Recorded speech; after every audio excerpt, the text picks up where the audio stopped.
clear spring-fed water, but the northern part, in the rainy season, became brackish and sometimes inundated the southern region with an invasion of destructive salty currents. So the people of the area built a 10-mile-long stone and clay and masonry dike separating the lower third of the lake from the upper two-thirds, blocking the salt water when it appeared, but, through an ingenious use of sluice gates, allowing the heavy water traffic on the lake to continue its rounds unobstructed by the massive levee wall. This southern part of the Great Lake thus became, as well as a thoroughfare, an immense freshwater fish pond. In the middle of this freshwater part of the lake there were two reed-covered mud banks that the residents of the area over time had built up and developed into a single huge island as large as Manhattan, and upon that island the people built a metropolis that became one of the largest cities in the world. With a conventionally estimated population of about 350,000 residents by the end of the 15th century, this teeming Aztec capital already had at least 5 times the population of either London or Seville and was vastly larger than any other European city. Point 2 Moreover, according to Hernando Cortés, one of the first Europeans to set eyes upon it, it was far and away the most beautiful city on earth. The name of this magnificent metropolis was Tenochtitlan. It stood, majestic and radiant, in the crisp, clean air, 7,200 feet above sea level, connected to the surrounding mainland by 3 wide causeways that had been built across miles of open water. To view Tenochtitlan from a distance, all who had the opportunity to do so agreed, was breathtaking. Before arriving at the great central city, travelers from afar had to pass through the densely populated, seemingly infinite, surrounding lands, and already, invariably, they were overwhelmed. Wrote Cortés's famous companion and chronicler Bernal Díaz del Castillo of their visit to one of the provincial cities at the confluence of Lake Chalco and Lake Xochimilco. When we entered the city of Iztapalapa, the appearance of the palaces in which they housed us. How spacious and well-built they were, of beautiful stonework and cedar wood, and the wood of other sweet-scented trees, with great rooms and courts, wonderful to behold, covered with awnings of cotton cloth. When we had looked well at all of this, we went to the orchard and garden, which was such a wonderful thing to see and walk in, that I was never tired of looking at the diversity of the trees, and noting the scent which each one had, and the paths full of roses and flowers, and the native fruit trees and native roses, and the pond of fresh water. There was another thing to observe, that great canoes were able to pass into the garden from the lake through an opening that had been made so that there was no need for their occupants to land. And all was cemented and very splendid with many kinds of stone monuments with pictures on them, which gave much to think about. Then the birds of many kinds and breeds which came into the pond. I say again that I stood looking at it and thought that never in the world would there be discovered lands such as these. Point 3.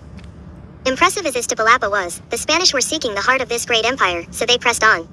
In addition to the cities that surrounded the Lake of the Moon, other towns were, like Tenochtitlan, built on smaller islands within it. As they neared the area that would take them to Tenochtitlan, Bernal Díaz wrote, "When we saw so many cities and villages built in the water and other great towns built on dry land and that straight and level causeway going towards Tenochtitlan, we were amazed and said that it was like the enchantments they tell of in the legend of Amadis, on account of the great towers and temples and buildings rising from the water, and all built of masonry." And some of our soldiers even asked whether the things that we saw were not a dream. Finally, they reached one of the causeways leading directly to Tenochtitlan. They pushed their way across it, although it was so crowded with people that there was hardly room for them all, some of them going to and others returning from Tenochtitlan, said Bernal Díaz. Once in the city itself they were greeted by the Aztec ruler Montezuma and taken to the top of one of the temples, and from that vantage point they were afforded an almost aerial view of the surroundings through which they had just marched. They could see over everything very well, Bernal Díaz wrote, and we saw the 3 causeways which led into Tenochtitlan, that is the causeway of Iztapalapa by which we had entered 4 days before, and that of Tacuba, and that of Tepecuela, and we saw the fresh water that comes from Chapultepec which supplies the city, and we saw the bridges on the 3 causeways which were built at certain distances apart through which the water of the lake flowed in and out from one side to the other, and we beheld on that great lake a great multitude of canoes, some coming with supplies of food and others returning with cargoes of merchandise, and we saw that from every house of that great city and of all the other cities that were built in the water it was impossible to pass from house to house, except by drawbridges which were made of wood or in canoes, and we saw in those cities temples and oratories like towers and fortresses and all gleaming white, and it was a wonderful thing to behold. About 60,000 pale stucco houses filled the island metropolis, some of them single-story structures, some of them multi-storied, and, all these houses, wrote Cortés, have very large and very good rooms and also very pleasant gardens of various sorts of flowers both on the upper and lower floors. For the many streets and boulevards of the city were so neat and well swept, despite its multitude of inhabitants, that the first Europeans to visit never tired of remarking on the city's cleanliness and order. There were even officials in charge of sweeping, recalled one odd observer. In fact, at least 1,000 public workers were employed to maintain the city's streets and keep them clean and watered. Point 5. Crisscrossed with a complex network of canals, Tenochtitlan in this respect reminded the Spanish of an enormous Venice, but it also had remarkable floating gardens that reminded them of nowhere else on earth. Point 6. And while European cities then, and for centuries thereafter, took their drinking water from the fetid and polluted rivers nearby, Tenochtitlan's drinking water came from springs deep within the mainland and was piped into the city by a huge aqueduct system that amazed Cortés and his men, just as they were astonished also by the personal cleanliness and hygiene of the colorfully dressed populace, and by their extravagant to the Spanish use of soaps, deodorants, and breath sweeteners. Point 7. In the distance, across the expanse of shimmering blue water that extended out in every direction, and beyond the pastel-colored suburban towns and cities, both within the lake and encircling its periphery, the horizon was ringed with forest-covered hills, except to the southeast where there dramatically rose up the slopes of two enormous snow-peaked and smoldering volcanoes, the largest of them, Popocatépetl, reaching 16,000 feet into the sky. At the center of the city, facing the volcanoes, stood two huge and exquisitely ornate ceremonial pyramids, man-made mountains of uniquely Aztec construction and design. But what seems to have impressed the Spanish visitors most about the view of Tenochtitlan from within its precincts were not the temples or the other magnificent public buildings, but rather the marketplaces that dotted the residential neighborhoods and the enormous so-called Great Market that sprawled across the city's northern end. This area, with arcades all around, according to Cortez, was the central gathering place where more than 60,000 people come each day to buy and sell, and where every kind of merchandise produced in these lands is found, provisions, as well as ornaments of gold and silver, lead, brass, copper, tin, stones, shells, bones, and feathers. Cortez also describes special merchant areas where timber and tiles and other building supplies were bought and sold, along with much firewood and charcoal, earthenware braziers and mats of various kinds like mattresses for beds, and other, finer ones, for seats and for covering rooms and hallways. Each kind of merchandise is sold in its own street without any mixture whatever, Cortez wrote. They are very particular in this. Even entertainers had a residential district of their own, says Bernal Diaz, a place where there lived a great many people who had no other occupation than to be dancers, and others who used stilts on their feet, and others who flew when they danced up in the air, and others like Mary Andrews clowns. There were streets where herbalists plied their trade, areas for apothecary shops, and shops like barbers where they have their hair washed and shaved, and shops where they sell food and drink, wrote Cortez, as well as greengrocer streets where one could buy every sort of vegetable, especially onions, leeks, garlic, common cress and watercress, borage, sorrel, teasels and artichokes, and there are many sorts of fruit, among which are cherries and plums like those in Spain. There were stores and streets that specialized in game and birds of every species found in this land: chickens, partridges and quails, wild ducks, flycatchers, widgeons, turtledoves, pigeons, cane birds, parrots, eagles and eagle owls, falcons, sparrow hawks and kestrels, as well as rabbits and hares, and stags and small gelded dogs which they breed for eating. There was so much more in this mercantile center, overseen by officials who enforced laws of fairness regarding weights and measures and the quality of goods purveyed, that Bernal Diaz said, "We were astounded at the number of people and the quantity of merchandise that it contained, and at the good order and control that it contained, for we had never seen such a thing before. There were honeys, and honey paste, and other dainties like nut paste, waxes, syrups, chocolate, sugar, wine. In addition," said Cortez, "there are many sorts of spun cotton, in hanks of every color, and it seems like the silk market at Granada, except here there is much greater quantity. They sell as many colors for painters as may be found in Spain and all of excellent hues. They sell deerskins, with and without the hair, and some are dyed whiter in various colors. They sell much earthenware, which for the most part is very good. There are both large and small pitchers, jugs, pots, tiles and many other sorts of vessel, all of good clay and most of them glazed and painted. They sell maize both as grain and as bread, and it is better both in appearance and in taste than any found in the islands or on the mainland. They sell chicken and fish pies, and much fresh and salted fish, as well as raw and cooked fish. They sell hen and goose eggs, and eggs of all the other birds I have mentioned, in great number, and they sell tortillas made from eggs." At last Cortez surrendered the task of trying to describe it all. Besides those things which I have already mentioned, they sell in the market everything else to be found in this land, but they are so many and so varied that because of their great number and because I cannot remember many of them nor do I know what they are called, I shall not mention them. Added Bernal Diaz, "But why do I waste so many words in recounting what they sell in that great market? For I shall never finish if I tell it in detail. Some of the soldiers among us who had been in many parts of the world, in Constantinople, and all over Italy, and in Rome, said that so large a marketplace and so full of people, and so well regulated and arranged, they had never beheld before. And this was only the market. The rest of Tenochtitlan overflowed with gorgeous gardens, arboretums, and aviaries. Artwork was everywhere, artwork so dazzling in conception and execution that when the German master Albrecht Dürer saw some pieces that Cortez brought back to Europe, he exclaimed that he had never seen in all my days what so rejoiced my heart as these things. For I saw among them amazing artistic objects, and I marveled over the subtle ingenuity of the men in these distant lands. Indeed, I cannot say enough about the things that were brought before me." 8. If architectural splendor and floral redolence were among the sights and smells that most commonly greeted a stroller in the city, the most ever-present sounds apart from the murmur and hum of voices, from the mercantile district, which Bernal Diaz said, could be heard more than a league off, were the songs of the many multicolored birds, parrots, hummingbirds, falcons, jays, herons, owls, condors, and dozens of other exotic species, who lived in public aviaries that the government maintained. As Cortez wrote to his king, "Most powerful lord, in order to give an account to your royal excellency of the magnificence, the strange and marvelous things of this great city and of the dominion and wealth of this Mutizuma, its ruler, and of the rights and customs of the people, and of the order there is in the government of the capital as well as in the other cities of Mutizuma's dominions, I would need much time and many expert narrators. I cannot describe 100th part of all the things which could be mentioned, but, as best I can I will describe some of those I have seen which, although badly described, will I well know, be so remarkable as not to be believed, for we who saw them with our own eyes could not grasp them with our understanding.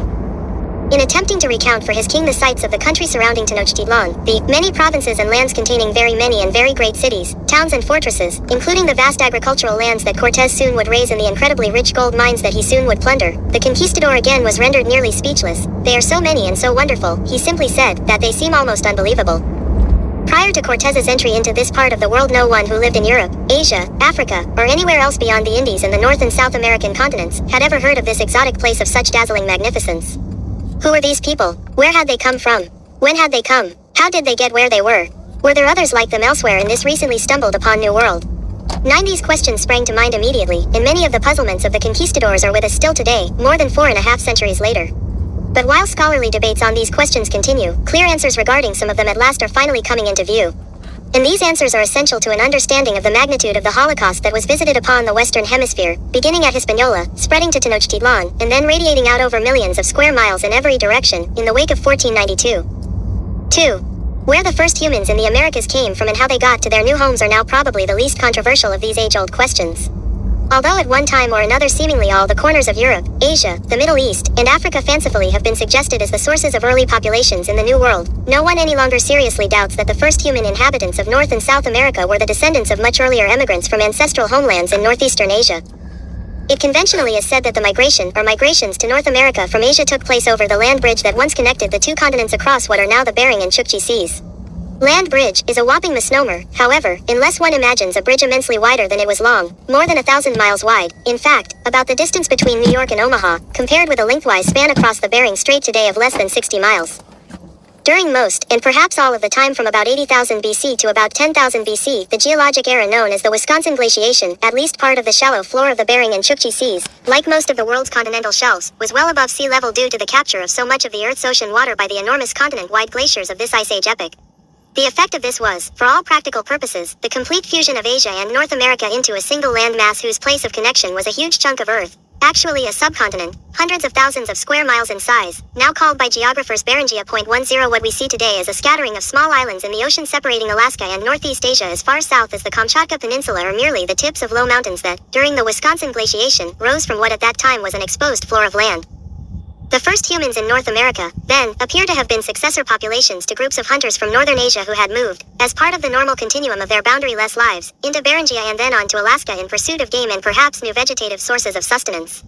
During these many thousands of years much of Beringia, like most of Alaska at that time, was a grassland-like tundra, meandering through mountain valleys and across open plains that were filled with woolly mammoths, yaks, steppe antelopes, and many other animals and plants more than sufficient to sustain stable communities of late Paleolithic hunters and gatherers. To say that the first people of the Americas migrated to North America from Asia is thus as much a misconception as is the image of the Beringian subcontinent as a bridge. For although the origins of the earliest Americans can indeed ultimately be traced back to Asia just as Asian and European origins ultimately can be traced back to Africa, the now submerged land that we refer to as Beringia was the homeland of innumerable communities of these people for thousands upon thousands of years, for a span of time, for example, many times greater than that separating our world of today from the pre-Egyptian dawn of Near Eastern civilization more than 50 centuries ago. If anything, then, the direct precursors of American Indian civilizations were the Beringians, the ancient peoples of a once huge and bounteous land that now lies beneath the sea. During most of the time that Beringia was above sea level, virtually the entire northernmost tier of North America was covered by an immensely thick mantle of glacial ice. As the Earth's climate warmed, near the end of the geologic era known as the Pleistocene, the Wisconsin glaciation gradually began drawing to a close, a process that itself took thousands of years. It is estimated, for instance, that it took more than 4,000 years for the dissolving ice barrier to creep north from what now is Hartford, Connecticut to St.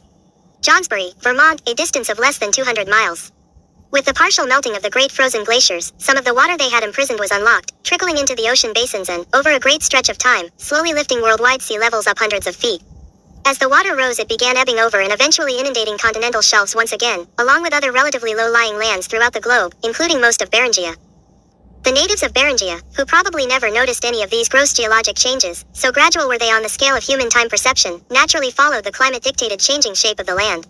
Finally, at some point, Asia and North America became separate continents again, as they had been many tens of thousands of years earlier. Beringia was no more, and those of her inhabitants then living in the segregated Western Hemisphere became North America's indigenous peoples, isolated from the rest of the world by ocean waters on every side.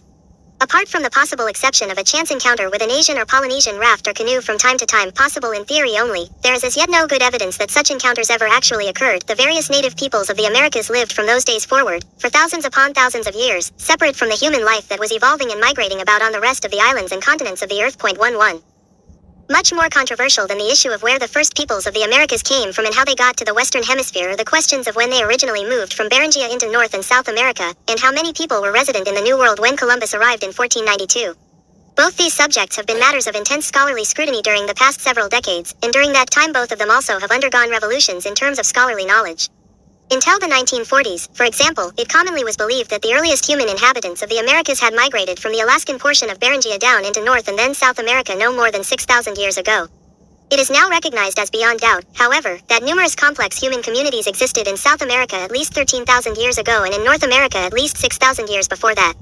These are absolute minimums. Very recent and compelling archaeological evidence puts the date for earliest human habitation in Chile at 32,000 BC or earlier and North American habitation at around 40,000 BC, while some highly respected scholars contend that the actual first date of human entry into the hemisphere may have been closer to 70,000 BC. 12.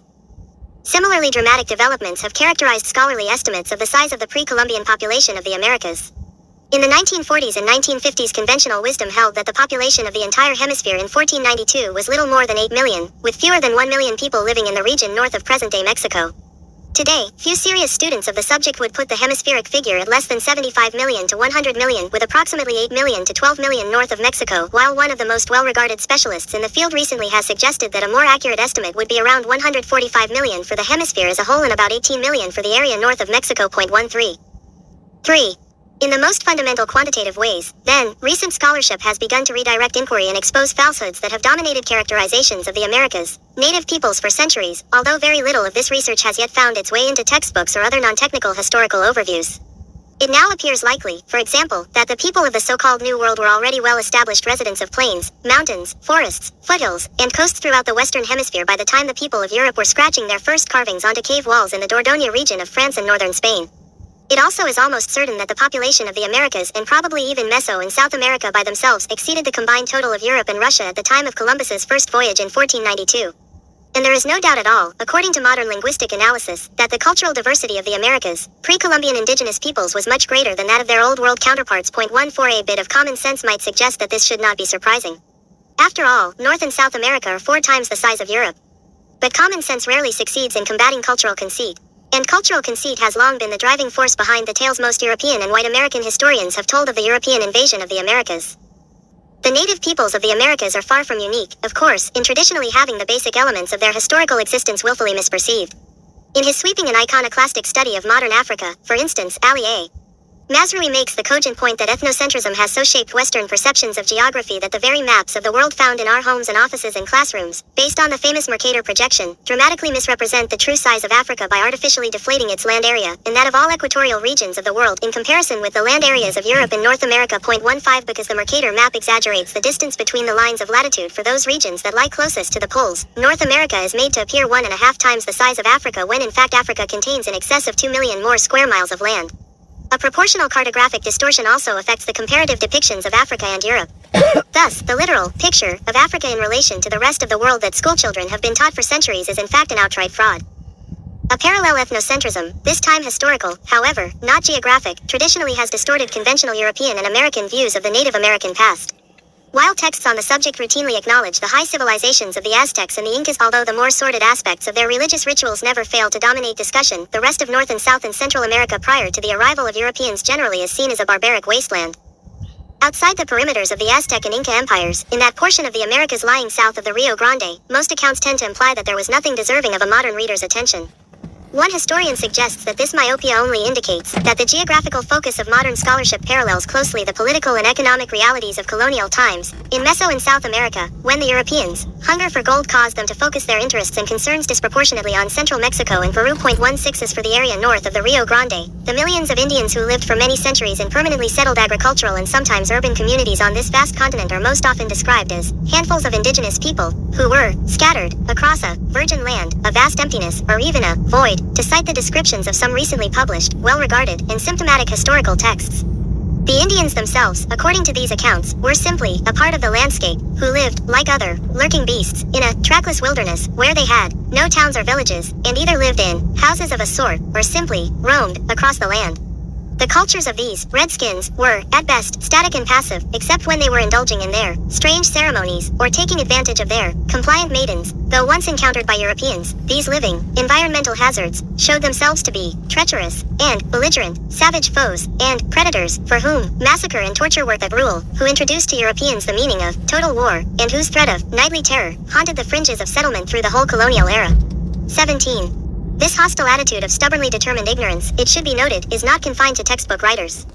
Recently, 3 highly praised books of scholarship on early American history by eminent Harvard historians Oscar Handlin and Bernard Bailyn have referred to thoroughly populated and agriculturally cultivated Indian territories as empty space, wilderness, vast chaos, unopened lands, and the ubiquitous, virgin land that blissfully was awaiting European exploitation.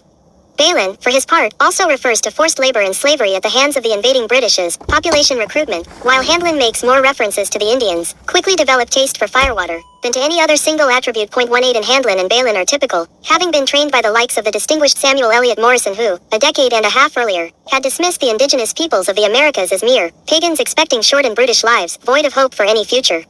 Earlier in his career, Morrison referred to Indians as Stone Age savages, comparing their resistance to genocide with the many instances today of backward peoples getting enlarged notions of nationalism and turning ferociously on Europeans who have attempted to civilize them. 19. It should come as no surprise to learn that professional eminence is no bar against articulated racist absurdities such as this.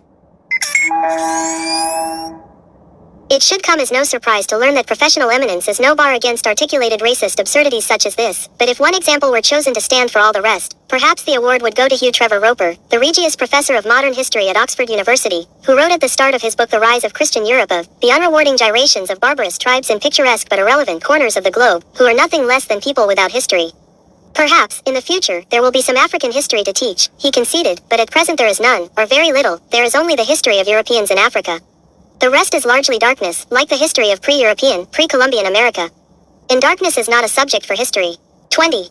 The Eurocentric racial contempt for the indigenous peoples of North and South America, as well as Africa, that is reflected in scholarly writings of this sort is now so complete and second nature to most Americans that it has passed into popular lore and common knowledge of the every schoolboy knows variety.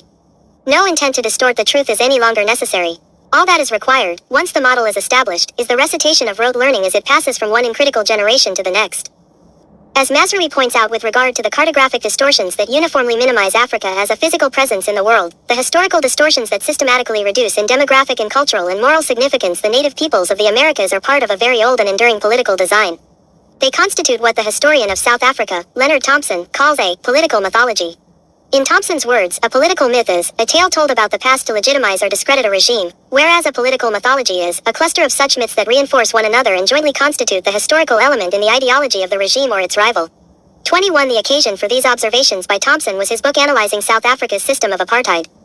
Two of the basic building blocks of this particular political mythology are the fabricated notions, embedded in Afrikaner imperialist history, that the blacks of South Africa, apart from being barbaric, so-called Hottentot brutes, were themselves fairly recent arrivals in the southern part of the continent, and that they were relatively few in number when the first European colonizers arrived. 22 Thus, in the Afrikaners, mythical version of the South African past, European settlers moved into a land that was largely empty, except for a small number of newly arrived savages who in time succumbed to progress and, thanks to the material comforts provided by the modern world, compared with the dark barbarism of their African ancestors, ultimately wound up benefiting from their own conquest.